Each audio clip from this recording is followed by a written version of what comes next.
Bueno, hoy vengo a platicarles un poco acerca de mi clase de Derecho Burocrático. Antes que nada, tendríamos que definir qué es el derecho burocrático. Esta es una rama del derecho la cual viene combinada con derecho laboral y derecho administrativo. Regula las relaciones de trabajo entre el Estado y una persona física. Pero antes que nada, para poder conocer a fondo sobre este tema, hay que entender sobre cómo se divide la Administración Pública Federal. En nuestro caso, para el estudio de esta materia, vamos a entender dos divisiones. Bueno, la Administración Pública Federal para nuestro estudio se va a dividir en centralizadas, cuyos conflictos se encarga de resolver el Tribunal Federal de Conciliación y Arbitraje, y las descentralizadas y paraestatales, las cuales son conocidas por la Junta Federal de Conciliación y Arbitraje. Ahora bien, en cuanto al derecho burocrático, tiene 5 leyes, las cuales son fundamentales para el ejercicio de esta materia. La primera, pues obviamente, es la Constitución Política de los Estados Unidos Mexicanos, con los artículos 109, que habla acerca de la responsabilidad de los servidores públicos, y el 123, apartado B, que habla acerca de las relaciones laborales de los servidores públicos. También tenemos la Ley Federal de los Trabajadores al Servicio del Estado, en donde se encontrará regulada nuestros derechos como trabajadores, condiciones de trabajo, obligaciones y procedimientos. Asimismo, la Ley Federal del Trabajo, la cual se utiliza de forma supletoria y para el procedimiento, más que nada. Después tenemos la Ley Orgánica de la Administración Pública Federal, en donde se encuentran obviamente las bases de organización de la administración pública centralizada y paraestatal. Y por último, la Ley de Responsabilidades Administrativas de los Servidores Públicos, en donde se encuentran las obligaciones y sanciones hacia los servidores públicos. Para esta actividad en específico vamos a hablar acerca de la relación laboral entre servidores públicos y el Estado, obviamente. El caso práctico va a tratar acerca del señor Víctor Hugo López Pérez, el cual tiene 39 años de edad, es casado, lleva 12 años de servicio y él trabaja en la Secretaría de Agricultura y Desarrollo Rural, la que tiene sede aquí en Mérida. Es una centralizada. Él es auxiliar administrativo desde el día 1 de febrero del 2012. Bueno, según lo que viene siendo la Ley Federal de los Trabajadores al Servicio del Estado, estos trabajadores se dividen en dos grandes grupos: los trabajadores de confianza, que son aquellos que desempeñan funciones de dirección, inspección, vigilancia, fiscalización, manejo de fondos, valores; y los trabajadores de base, quienes son aquellos que no ejercen funciones de confianza. ¿Cuál es la diferencia? Que según la ley, los trabajadores de confianza no tienen derecho a la estabilidad del empleo por ser de confianza, mientras que los trabajadores de base gozan de todas las prestaciones que tienen un trabajador normal: antigüedad, vacaciones, indemnización constitucional en caso de despido. Son prácticamente como trabajadores normales. ¿Cómo se contrata a un servidor público? Primero que nada es mediante un nombramiento, el cual debe contener lo que vienen siendo las generalidades del trabajador, los servicios que debe prestar, se debe describir de forma muy detallada las funciones que debe tener, el carácter del nombramiento, por cuánto tiempo va a estar el trabajador y si va a ser de base o de confianza, establecer perfectamente lo que viene siendo la jornada de trabajo, su sueldo, las prestaciones que va a tener aparte del sueldo y lugares donde se va a prestar los servicios. Un nombramiento puede llegar a ser nulo cuando contravenga con la legislación ya sea porque son labores peligrosas o la jornada es excesiva o un salario menor al que establece la ley.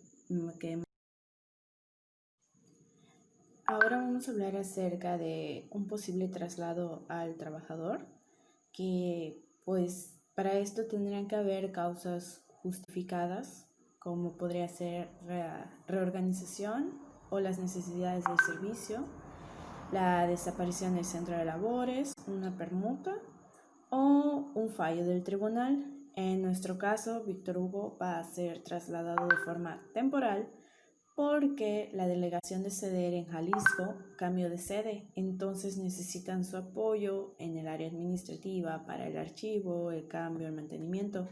¿Cuál es la obligación de SEDER en este caso? Pagarle al trabajador lo que vendría siendo sus costos de viaje, la casa, y obviamente tiene que darle aviso con anticipación de que va a ser trasladado.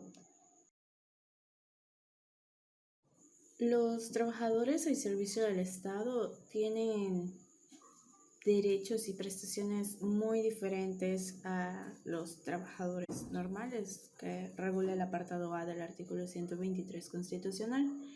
En el caso de los servidores públicos, ellos cuentan con un aguinaldo de 40 días, el cual se les da en dos pagos. El primero es antes del 15 de diciembre y el segundo antes del 15 de enero.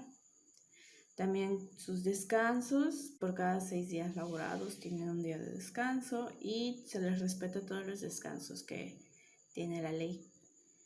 Su prima vacacional es mucho mejor, tienen un 30%.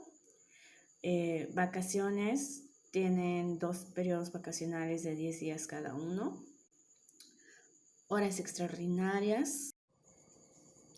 Horas extraordinarias, las cuales solo pueden exceder 3 horas al día, 3 veces a la semana, las cuales se pagan con un 100% más a su salario normal. Y el salario de ellos se regula de una forma diferente, ya que es asignado por medio de tabuladores regionales, según el puesto, según el presupuesto de egresos, y quien emite ese presupuesto pues es la Secretaría de Hacienda. Como bien sabemos, el salario es inembargable, pero hay excepciones. En nuestro caso, a Víctor Hugo le descuentan un 35% de su salario en el concepto de alimentos, ya que tuvo un hijo antes de su matrimonio y pues por pensión eso le descuentan. También pueden haber descuentos por deudas contraídas con el Estado, cobro de cuotas sindicales, préstamos, obligaciones a cargo del trabajador, pero estas últimas tienen que estar acordadas, o sea, el trabajador tiene que estar de acuerdo con ellas para que pueda ser descontado. El escalafón es la forma que tienen los servidores públicos de ir escalando de puesto. Se supone que debería ser que se saca una solicitud para los empleados que están abajo, el puesto más próximo abajo, y de acuerdo a que se cumpla o no con los factores escalafonarios, ese se les da ese puesto. En nuestro ejemplo, el director general de SADER es quien tiene que darle a conocer a la Comisión Mixta Escalafonaria, que es el encargado de emitir las convocatorias. Para que pueda emitir su convocatoria es ese mismo organismo quien verifica las pruebas y otorga la vacante. Claro que el nombramiento lo hace el director general, pero pues al final de cuentas la comisión es quien califica al trabajador. Los sindicatos son una forma de apoyar al trabajador para que sus derechos no sean vulnerados. Le trae muchas ventajas, pues al pertenecer a una colectividad se buscan mayores beneficios para el trabajador. En nuestro caso, pusimos de ejemplo el Sindicato de los Trabajadores Administrativos de SADER, quien tiene la facultad de modificar las condiciones generales del trabajo, obviamente previo diálogo con el titular de la dependencia. Pueden modificar desde la intensidad y calidad del trabajo, las medidas que se pueden adoptar para prevenir riesgos de trabajo, disposiciones disciplinarias, formas de aplicación, fechas y condiciones de trabajo, labores lúgubres, entre otras.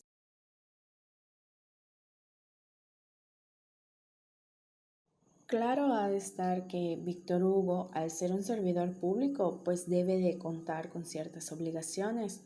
Sus obligaciones como trabajador al servicio del Estado, pues pueden ser tan simples como desempeñar sus funciones con esfuerzo, dedicación, guardar las buenas costumbres dentro del servicio, cumplir con las obligaciones generales del trabajo, pues llegar puntual, así como guardar en secreto sobre algunos asuntos, pues al final de cuentas son servidores públicos y saben de temas que quizás no son abiertos al público. También tienen prohibido hacer propagandas de algún tipo y deben de estar asistiendo constantemente a capacitación, así como deben de evitar actos que pongan en peligro la seguridad de sus compañeros de trabajo.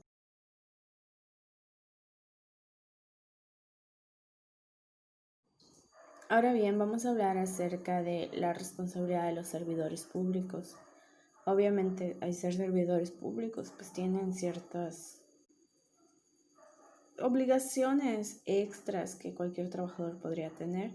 Casualmente, al principio mencionamos la ley de responsabilidad de los servidores públicos y quienes están sujetos a esta ley, como su nombre lo dice, son los servidores públicos, las personas que han sido servidores públicos y particulares que se encuentren involucrados de forma directa en faltas administrativas graves.